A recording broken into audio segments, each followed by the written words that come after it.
It's very honour like என்ன சொல்கிறது த guest of honours இங்கே வந்ததுக்கு ரொம்ப ரொம்ப நன்றி. ஏன்னா it's important for us to get people in to this field. அதுதான் ரொம்ப முக்கியம் இங்கே. நான் வந்து எனக்கு வந்து சினிமாங்கிறது வெரி நியூ. நான் ஒரு educationist. I'm not belong to this field, but I was a jury for golden Globe academy award.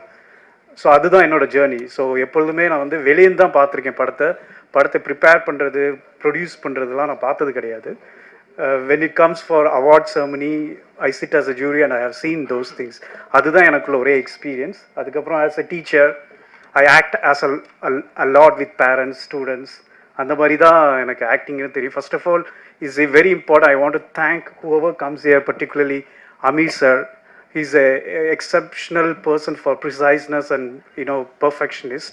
Thank you very much sir, because Sam start பண்ணது உங்களோட ஸோ அவர் நிறைய சொல்லியிருக்காரு. அடுத்தது Raman sir is a excellent மென்டர்னு. நான் யாருக்கூடையும் ஒர்க் பண்ணதில்லை, ஆனால் இவங்க சொல்கிறத கேட்டு தான் நான் வந்து ராம் ஆல்வேஸ் சேஸ் தட் அவங்கள்ட்ட நீங்கள் உட்காந்து கேட்டிங்கன்னா தெரியும் எதை செய்யணும் எதை செய்யக்கூடாதுன்னு அவர் கிளியராக சொல்லுவார் அப்படின்னு. And thank you very much. And also Dilip Babu sir இங்கே இல்லை, he is a pillar for Dave. And also Sakti sir for coming here, thank you very much for that. And also Sasikumar sir, GV Prakash எல்லாம் இதில் ஷெட்யூலில் இருக்கிறனால அவங்களால வர முடியல. But அவங்களோட பிளெஸிங்ஸ்லாம் இங்கே இருக்குது. ஏன்னா இந்த ஃபீல்டில் வந்து monetary is one part, another thing is like blessing and care is most important thing. Because see, monetary இருக்கிறவன் கொடுப்பான், லைக் இருக்கிற ஒருத்தன் தான் கொடுக்க முடியும். பட் கேரிங்கும் பிளெஸ்ஸிங்கும் நீங்கள் நல்லா இருக்கும்போது நல்லா இருக்கும்போது தான் அது வேணும். ஸோ அந்த பிளெஸ்ஸிங் கொண்டு வந்து சேர்த்ததுக்கு தான் I want to be very thankful to all these gentlemen. And also media people. எங்களை மாதிரி ஆளுங்களாம் வந்து see, being a teacher, it is very important for me to give chances to my kids.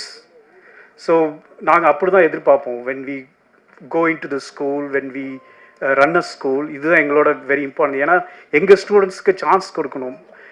If there is no chance, if there is no opportunity, you can expect the creativity. So that is what I want to make it clear. When this project came to me, இது என்கிட்ட வரும்போது கேட்டேன், படத்தை story கேட்டேன். யங்ஸ்டர்ஸ்க்கு when we are talking about youngsters, ஏன்னா இப்போ எல்லாருமே ஒரு ஹீரோன்னு நீங்கள் பார்த்தீங்கன்னா above 30, above 35, above 40 அப்படி ஹீரோவாக இருக்காங்க. நம்ம எப்போ தான் சான்ஸ் கிடையாது. Very few people taking risk for this youngsters. As a teacher I can take risk because you are all my kids. And also இந்த மாதிரி பெரிய டேலண்ட் பீப்புளேருந்து இவங்க வராங்க, skilful people. So I thought that it is the right time for me to give a chance to other people. And இது வந்து என்னோட part. அடுத்த part என்னன்னா உங்களோட பார்ட், மீடியா பீப்புள். நான் வந்து எவ்வளோ like I won't say this is as a risk because people call this as a risk. I don't see as a risk. It's something we are producing a opportunity for people. அது வந்து நல்லாவும் முடியும், நல்லா முடியாமல் போகலாம். But யாராவது ஒரு ஆள் வரணும் வெளியே, இவங்களுக்குலாம் சான்ஸ் கொடுக்குறது. That is the whole thing. when I don't want to talk about the product. இப்போ ப்ராடக்டை பற்றி நான் பேச விரும்பல. ஏன்னா வந்து அது வந்து ஒன்ஸ் கிரியேட் ஆனோன்னு I want you all to talk the product. So இப்போ வந்து I want to thank everyone. இப்போ as I said before, guest of honors and also the media people. So I hope that you will take this further. அதுக்கப்புறம் technicians ப்ராசஸ்ன்னு பார்க்கும்போது சாமும் ராமும் வந்து என்கிட்ட பேசும்போது they were very clear with what they want to do. So டெக்னீஷியன்ஸ்லாம் thank you very much for accepting this. And once again நான் ரொம்ப நேரம் எடுக்க விரும்பல. thank you very much for coming. And YOLOனா என்னன்னா you only live once. So அதுதான் அந்த படம். So you will see what is that. வணக்கம். கோபி சொன்ன மாதிரி இங்கே இருக்கிற எல்லாருமே ஓரளவுக்கு நண்பர்கள். நிறைய பட விழாக்களில் அப்பப்போ பங்கு பெறுறது உண்டு. ஆனால் இந்த பட விழா வந்து கொஞ்சம் எனக்கு வித்தியாசமானது.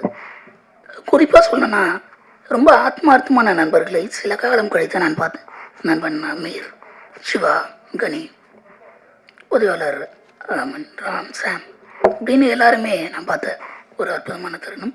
I don't want to take much of your time. Like Mr. Producer Mahir said, you will only live once. வாழ்க்கை ஒரு முறை தான் வாழ இயலும். அந்த வாழ்க்கையில் what you have as a material with what you do matters. உங்களிடம் இருப்பது என்ன என்பது முக்கியமே அல்ல, அதை கொண்டு நீங்கள் என்ன செய்கிறீர்கள் என்பதே மிக முக்கியம். அதை போல இந்த ஒரு வாய்ப்பை சாமும் ராமும் அத்தனை புதுமிக திறமையாளர்களும் சேர்ந்து பயன்படுத்திக் கொள்வார்கள். Because the chance comes only once. ஒரு வாட்டி தான் அப்படி நாக் பண்ணோண்டு வர. அப்போ அந்த கதவை திறக்கும்போது you love to grab the opportunity. என்னை பொறுத்த வரைக்கும் சக்ஸஸ்ன்றதுக்கு ஒரு சின்ன பேசிக்கலாக எனக்கு ஒரு டெம்ப்ளேட் இருக்கும். It's nothing but preparation cum no opportunity is equal to success. நீங்கள் ரொம்ப அழகாக ப்ரிப்பேர் ஆகிருப்பீங்க, but you don't get an opportunity, then there is no success at all. But at the same time there is an opportunity and if you don't prepare yourself, அப்போவும் நீங்கள் அந்த சக்ஸஸ்ன்ற is ஈக்குவலுக்கு அந்த பக்கம் நீங்கள் போகிறது கஷ்டம். So when the success only comes when you prepared yourself fantastically and the opportunity comes in the right time, no, it is automatically goes to the other end of the life. இப்போ producer சொல்ல மாதிரி risk எடுக்கிறேன்னு எல்லாரும் சொல்கிறாங்க அப்படின்னு. உலகத்தினுடைய அத்தனை சிறந்த படைப்புகளும் இடங்களும் தகுதிகளும் ரிஸ்க்கு அந்த பக்கம் தான் இருக்குது. அதை தான் அன்றைக்கி மிஸ்டர் பாலா எடுத்தாங்க, அமீர் எடுத்தாங்க, சிவா எடுத்தான், நான் எடுத்தேன். So everybody need to cross that. So for ஒரு கட்டத்துக்கு அப்புறம் please don't cross the limit அப்படின்னு ஒரு கோடு இருக்கும். அந்த கோட்டை அந்த தாண்ட பறக்கிறதுக்கு சிறகு இருக்கலாம்.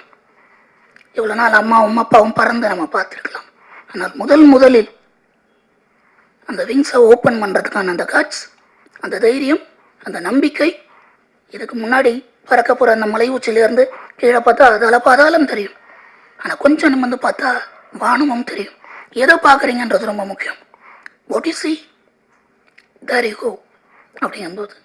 ஸோ அந்த மாதிரி இந்த மொத்த டீமுமே ஒரு அற்புதமான ஒரு நல்ல இலக்கை, பாசிட்டிவான இலக்கை நோக்கி சென்று அடையணும். இது ப்ரொடியூசர் மகேஷ் வீட்டுக்கு வந்து இன்வைட் பண்ணும்போது அவங்க கிட்ட தான் நான் ஒரு ரெக்வஸ்ட்னு வச்சேன். சார், ஆரம்பம் எல்லாமே அழகு தான் இருக்கும், தயவுசெய்து எவ்வளோ கஷ்டம் இருந்தாலும் இந்த படத்தை தயவுசெய்து முடிச்சிடுங்க. That is very very important. So ஒரு படம் ஆரம்பிக்கிறது எவ்வளோ முக்கியமோ, இந்த பூச்சைக்கு என்னை கூப்பிட்ற மாதிரி இன்னைக்கு ஃபஸ்ட் காப்பி பார்த்துட்டோம் அப்படின்னு சொன்னீங்கன்னா அது ரொம்ப இன்னும் சந்தோஷம். அந்த இலக்கை இந்த மொத்த திறமையாளரும் சேர்ந்து அடைவார்கள் அப்படின்னு எல்லாம் உள்ள இறைவனை வேண்டி விடைபெறுகிறேன். நன்றி. நன்றி Ramana sir. You're a great inspiration to all of us. உங்களுடைய திருமலை திரைப்படம் யாராலையும் மறக்க முடியாது. தேங்க்யூ. நீங்கள் சொன்ன மாதிரி படத்தை எடுக்கிறோம், ஆரம்பிக்கிறோம், ஆனால் அதை கண்டிப்பாக முடிக்கணும் அப்படின்ற ஒரு சின்ன தாட் ப்ராசஸ், ஒரு லெசன் எங்கள் தயாரிப்பாளருக்கு ஆழமாக உள்ள பதிஞ்சிருக்குன்னு நினைக்கிறேன். ஓகே, நெக்ஸ்ட் நம்ம வந்து இந்த மேடையை அழைக்க போகுது திரு சக்தி அவர்கள். Sakthi film factory distributor Vinayagar sir. ஐயா சக்தி அவர்கள் வாங்க சார்.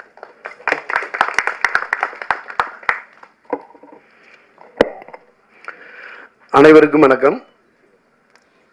ப்ரொடியூசர் பேசும்போது ஒரு வார்த்தை சொன்னார், ஐ எம் ப்ரொடியூசிங் ஆப்பர்ச்சுனிட்டி அப்படின்னாரு. ஆக்சுவலாக ப்ரொடக்ஷன் அப்படின்னு வரும்பொழுதே நிறையா ரிஸ்க் அப்படிங்கிற வார்த்தையை நம்ம யூஸ் பண்ணிக்கிட்டு இருக்கோம். அது அவரோட டைமென்ஷன் வந்து ரொம்ப புதுசாக இருந்துச்சு. நான் வந்து இத்தனை பேருக்கான ஆப்பர்ச்சுனிட்டியை ப்ரொடியூஸ் பண்ணுறேன் அப்படின்னு சொல்கிறது வந்து எல்லாத்துக்கும் மேலே ஒரு தாயுள்ளம் கொண்ட ஒரு எண்ணம். இந்த படம் பூஜை பார்த்தா இவ்வளோ யங்ஸ்டர்ஸு, அந்த ஒவ்வொரு யங்ஸ்டருக்குள்ளேயும் பெரிய பெரிய கனவு இருக்கும், பெருசாக சாதிக்கணும், பெருசாக நான் வந்து என்னை ப்ரூவ் பண்ணணும், அச்சீவ் பண்ணணும், அவ்வளோ எண்ணங்களையும் கேரி பண்ணிவிட்டு ஒவ்வொரு யங்ஸ்டரும் உள்ளே வரும்போது அதை ஒரு ப்ரொடியூசர் யூகேயில் பிறந்து வளர்ந்து அங்கே டீச்சராக ஒர்க் பண்ணிகிட்டு இருக்க ஒருத்தர் அங்கேருந்து இங்கே வந்து தயாரிக்கிறேன் அப்படின்னு நினைக்கும்போது நம்ம அந்த ரிஸ்க்குங்கிற வார்த்தையை யூஸ் பண்ணக்கூடாதுன்னு நினைக்கிறேன். சினிமா வழக்கமாக அதோட வியாபாரத்தில் ஒவ்வொரு டைமும் ஒவ்வொரு டைமென்ஷன் மாறிட்டு போயிட்டே இருக்கும். முக்கியமான காலகட்டத்தில் இருக்கும். சமீப காலமாக என்ன ஆகிட்டு இருந்துச்சுன்னா, நிறைய படங்கள் பார்த்திங்கன்னா ஒரு 5 வருஷத்துக்கு முன்னாடியெல்லாம் பார்த்திங்கன்னா ஹிந்தி பிஸ்னஸ்க்காக ஒரு படம் பண்ணுவாங்க. ஹிந்தி பிஸ்னஸோட ஃபுல் அமௌண்ட்டை வாங்கிட்டு ஒரு படத்தை ப்ரொடியூஸ் பண்ணியிருப்பாங்க. அடுத்தது ஒரு படம் வந்து என்ன பண்ணியிருப்பாங்கன்னா, இந்த படம் பண்ணால், இந்த ஜானர் பண்ணால் ஓடிடி போயிடும். சேட்டலைட் இந்த ஹீரோவுக்கு வந்து ஓடிடியில் பிஸ்னஸ் இருக்குது, இந்த ஹீரோவுக்கு வந்து சேட்டலைட்டில் பிஸ்னஸ் இருக்குது அப்படின்னு பிரித்து பார்த்தெல்லாம் படம் பண்ணிக்கிட்டு இருந்தாங்க. இதில் முக்கியமாக இடையில கொஞ்சம் நம்ம தவறுனது, தேட்டருக்கு வந்து படம் பார்க்குற ஆடியன்ஸுக்கு பிடிச்ச மாதிரி படம் பண்ணுறதை விட சேட்டலைட்டுக்கும் ஓடிடிக்கும் ஹிந்தி பிஸ்னஸ்க்கும் படம் பண்ணிக்கிட்டு இருக்க வேண்டியதாச்சு. அப்புறம் இங்கே என்ன ஆயிடுச்சுன்னா, ஒரு ஓடிடியோட ப்ரைஸ் வந்து இந்த படத்துக்கு வந்து 15 கோடினா அடுத்தது அந்த அந்த அந்த குறிப்பிட்ட ஹீரோ அல்லது டெக்னீஷியனோட சம்பளம் அந்த 15 கோடியில் போய் நிற்கும். இப்போது ப்ரொடியூசர்ஸ் வந்து என்ன ஆக வேண்டி இருந்துச்சுன்னா, இந்த பர்டிகுலர் அமௌண்ட்டை ஒரு ஹீரோவுக்கு 50 கோடி சம்பளம் கொடுக்குறாங்கன்னா அந்த 50 கோடி ஓடிடி விற்கிறதுக்கு போராடிட்டு இருப்பாங்க. இதனால ப்ரொடியூசருக்கு வந்து எந்த விதமான பயனும் இல்லாத ஒரு கண்டிஷனில் தான் இருந்துச்சு. இவங்க இந்த 50 கோடிக்கு இன்ட்ரெஸ்ட் கொடுத்துட்டு திருப்பி போய் இந்த 50 கோடியை ஓடிடியில் விற்று இவங்க கவர் ஆகிக்குவாங்க. மறுபடி எகைன் வந்து இந்த தேட்டர்கள்லேருந்து என்ன வருதோ இதுதான் அப்படிங்கிற மாதிரி இருந்துச்சு. இப்போது இந்த ஓடிடி சேட்டலைட்டில் வந்து ஒரு மிகப்பெரிய சேஞ்ச் இருக்குது. பெரிய லெவலில் அந்த அப்ரோச்சே வந்து மாறி போயிருக்கு. எகைன் இந்த சைக்கிள் எங்கே வந்து நிற்குதுன்னா, தேட்டர்களில் ஆடியன்ஸை திருப்திப்படுத்தி அது வெற்றி படமாச்சுன்னா அதுக்கு பிறகு வந்து அதை வந்து பார்த்துக்கலாம் அப்படிங்கிற ஒரு விஷயம். ஒரு ஓடிடியோட ஹெட் ஒருத்தங்க பேசிகிட்டு இருக்கும்போது என்ன சொல்கிறாங்கன்னா, நாங்கள் ஒரு 10 படத்தை பார்த்து அதுலேருந்து ஒரு படத்தை வந்து சூஸ் பண்ணி வாங்கி வச்சுட்டு இந்த படம் ஓடுமா ஓடாதா அப்படின்னலாம் நான் பார்க்குறதுக்கு, தேட்டரில் வந்து இந்த படம் ஓடிச்சுன்னா நான் என்ன கொடுக்கணுமோ அதாட்டும் இன்னொரு மடங்கு காசு கொடுத்து கூட நாங்கள் வாங்கிட்டு போகிறோம் அப்படிங்கிற லெவலில் அவங்களோட பிஸ்னஸ் மாறி இருக்கு. அந்த மாதிரியான காலகட்டத்தில் ரொம்ப கிளவரான மூவ் தான் தயாரிப்பாளர் பண்ணியிருக்குது அப்படின்னு நினைக்கிறேன். கம்ப்ளீட் யங்ஸ்டர்ஸ், கம்ப்ளீட் டெபு இவங்களோட ஒரு படத்தை ஸ்டார்ட் பண்ணுறாங்க. ஒருவேளை அவங்க வந்து அந்த கதையில் முழுமையாக நம்பி அவங்க நினச்சபடி வந்துச்சுன்னா, ரொம்ப ஆர்கனைஸ்டாக பேசினார். ஒரு 5 நிமிஷம் பேசிகிட்டு இருந்தோம். இந்த ஃபில்ம் வந்து மொத்தம் 32 டேஸ் வந்து கம்ப்ளீட் சிங்கிள் ஷெடியூலில் பிளான் பண்ணியிருக்கோம் அப்படின்ற மாதிரி சொன்னாங்க. ஒரு பர்டிகுலர் டேட்டில் சிங்கிள் ஷெடியூலில் நான் எடுத்து இந்த படத்தை ரிலீஸ் பண்ணுறதா இருக்கேன். இந்த மந்தில் ஷூட்டிங் முடியும், அதுக்கு அடுத்த இந்த மந்தில் ரிலீஸ் பண்ணணுங்கிற லெவலில் வந்து ஒரு விஷனோட இந்த படம் பண்ணுறாங்க. எல்லா யங்ஸ்டர்ஸும், தம்பி தேவ், பூர்ணேஷ், இப்போ தேவ் நம்ம வீட்டு பையன் மாதிரி கிட்டத்தட்ட ஒவ்வொருத்தரும் பெரிய கனவோட இந்த படத்தை எடுத்து வந்து பண்ணுறாங்க. நிச்சயமாக தேட்டருக்கு வரும். இத்தனை பேரோட கனவு